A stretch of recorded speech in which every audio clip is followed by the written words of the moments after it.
उत्तर प्रदेश में ऐसे ही सैकड़ों घरों के पिता अपने शिक्षक बेटे बेटियों को खोकर रो रहे हैं, लेकिन उन बेटों की मदद के लिए गिनती शिक्षा विभाग के पन्नों में नहीं है। शिक्षक संघ की तरफ से आंकड़ों में कहा जाता है कि उत्तर प्रदेश में ऐसे ही सैकड़ों घरों में माएं अपने उन शिक्षक बेटे बेटियों की मृत्यु के बाद टूट गए जो पंचायत चुनाव कराने गए, लेकिन कोरोना संक्रमित होकर लौटे और जान गंवाई। शिक्षा विभाग की आंखों में इन मौतों का न नाम दर्ज है न नंबर।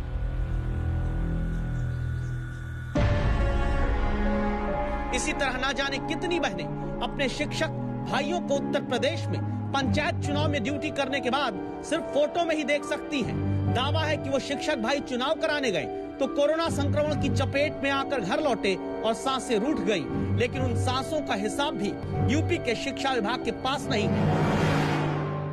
उत्तर प्रदेश शिक्षक संघ का दावा है कि पंचायत चुनाव कराने वाले 1332 शिक्षक, 209 शिक्षा मित्र, 25 अनुदेशक, 5 बीईओ, 15 क्लर्क समेत 1621 लोग कोरोना से संक्रमित होकर जान गंवा चुके हैं। लेकिन उत्तर प्रदेश के बेसिक शिक्षा मंत्री कहते हैं, अरे नहीं, पंचायत चुनाव में जान गंवाने वाले शिक्षकों की संख्या सिर्फ 3 है, बाकी अफवाह है। तो सच क्या है? सबसे पहले यही बात जानने के लिए आज तक संवाददाता कुमार अभिषेक यूपी के बेसिक शिक्षा मंत्री सतीश कुमार द्विवेदी के पास पहुंचते हैं। जो सरकार की तरफ से आंकड़े आए हैं वो सिर्फ 3 आए हैं। ये पूरा माजरा क्या है? किस मृत्यु को चुनाव ड्यूटी के दौरान का मृत्यु माना जाएगा, इसके लिए एक निर्धारित गाइडलाइन है, उसके अनुसार वो तय होता है। राज्य निर्वाचन आयोग ने प्रदेश के सभी जिलों के जिलाधिकारियों से जो सूचना एकत्र की है उसके आधार पर 3 शिक्षक हमारे ऐसे रहे हैं जिनकी चुनाव ड्यूटी के दौरान मृत्यु हुई है। उत्तर प्रदेश में 15 अप्रैल से पंचायत चुनाव शुरू हुआ था। ये वो वक्त था जब देश में कोरोना की दूसरी लहर चरम पर पहुंच रही थी। उसी दौरान होते पंचायत चुनावों में शिक्षकों की ड्यूटी तय प्रक्रिया के तहत लगी। ऐसी भीड़ पंचायत चुनाव में जुट रही थी जहां संक्रमण का खतरा चारों तरफ था। इसी भीड़ में दावा है कि उत्तर प्रदेश के सैकड़ों शिक्षक कोरोना संक्रमण से संक्रमित होकर अपने घर लौटे। जैसे 28 साल के रमेश कुमार यादव, जिनकी नौकरी ही शिक्षक की दिसंबर में लगी थी। अब बहन के हाथ में तस्वीर है और एक माँ एक बहन के पास सिर्फ अपने बेटे और भाई की यादें। हम रमेश कुमार यादव के घर पे हैं। वो शिक्षक जिसने अपनी पहली सैलरी भी नहीं देखी और वो चला गया। परिवार पूरी तरीके से सदमे में है। बेटा पंचायत चुनाव करा कर लौटा और उसके बाद से उसकी तबीयत बिगड़ी और फिर देखते देखते वो दुनिया को अलविदा कह गया। बेटे के शिक्षक बनने के बाद जो हाथ खुशियों से खुल गए थे, वो पंचायत चुनाव में ड्यूटी करके लौटे बेटे के संक्रमण से मौत के बाद वापस जुड़ गए हैं। लड़का पढ़ने में बहुत तेज था, वो पीसीएस की तैयारी कर रहा था। उसने कहा कि मास्टरी की नौकरी कर ले रहा और अच्छी नौकरी पीसीएस की तैयारी करते रहेंगे, बाद में मिल जाएगा।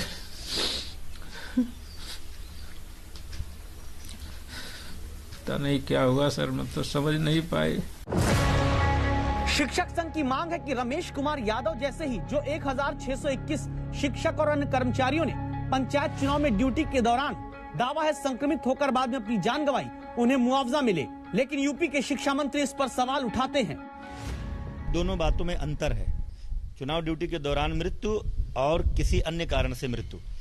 शिक्षकों की मृत्यु कोविड के काल में समाज के सभी वर्गों के लोगों का दुर्भाग्यपूर्ण मृत्यु हुई है, उसमें निश्चित रूप से शिक्षकों की भी मृत्यु हुई है। लेकिन बार बार जो ये कहा जा रहा है कि चुनाव ड्यूटी के दौरान 1621 की मृत्यु हुई है, उस आंकड़े पर हमको आपत्ति है।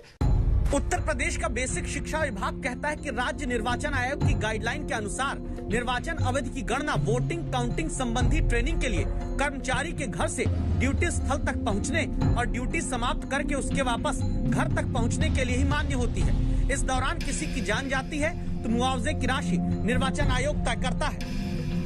तो क्या इसका ये मतलब हुआ कि जो टीचर पंचायत चुनाव कराने गए वो अगर ड्यूटी में संक्रमित हुए तो वही दम तोड़ देते तो मुआवजा मिल जाता, और पंचायत चुनाव में ड्यूटी के दौरान संक्रमित होकर अगर घर आ गए और तब मरे तो काहे का मुआवजा? ये पूछते हैं शिक्षक संघ के नेता। ये संक्रमण है और संक्रमण प्रशिक्षण के दिन भी हो सकता है, चुनाव के दिन भी हो सकता है और उसके बाद भी मतलब हम संक्रमित हैं उनकी मृत्यु हो सकती है। जरूरी नहीं है कि एक ही दिन में संक्रमित होकर मृत्यु हो जाए। इसका मतलब जो शासनादेश है उसके अनुसार तो ये है कि हम 4-5 दिन अपने परिवार के साथ क्यों रह लिए भाई, उसी दिन मर जाना चाहिए था अगर हमें जो चाहिए है लाभान्वित सरकार के द्वारा। इस बात का जवाब फिर उत्तर प्रदेश में कौन देगा कि पंचायत चुनाव के दौरान कोरोना की चपेट में आने वाले कितने शिक्षकों ने बाद में घर आकर दम तोड़ा है? इस सवाल को आज तक ने प्रमुखता से बेसिक शिक्षा मंत्री को उनकी जिम्मेदारी याद कराते हुए पूछा।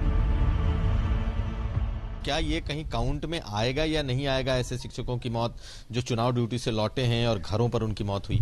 नहीं, ये तय करना हमारा काम नहीं है, ये बेसिक शिक्षा विभाग नहीं तय कर सकता। मैंने पहले ही आपसे कहा, चुनाव कराना निर्वाचन आयोग का काम है, ड्यूटी वो कराते हैं, गाइडलाइन वो तय करते हैं।